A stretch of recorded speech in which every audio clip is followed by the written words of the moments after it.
আমরা মুসলমান, আমাদের ঈমান আনতে হবে। আমরা মুসলমান, আমাদের রোজা রাখতে হবে। আমাদের মুসলমান, আমাদের নামাজ আদায় করতে হবে। আমরা মুসলমান, আমাদের যাকাত দিতে হবে। যদি সামর্থ্য থাকে হজও করতে হবে, ঠিক না বল? এগুলো করতে হবে না? এখন দেখেন অবস্থাটা কোথায় চলে গেছে আমাদের। আমরা যদি চিন্তা করি দেখেন,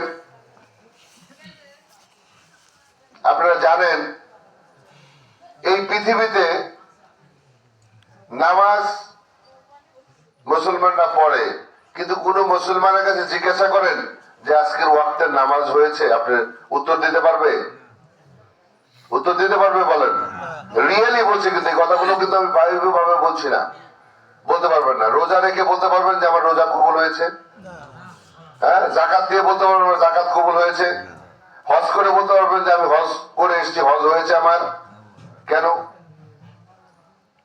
কারণ কি জানেন? ঈমান নেই ভিতরে, আহলে বাইতের মহব্বত নেই।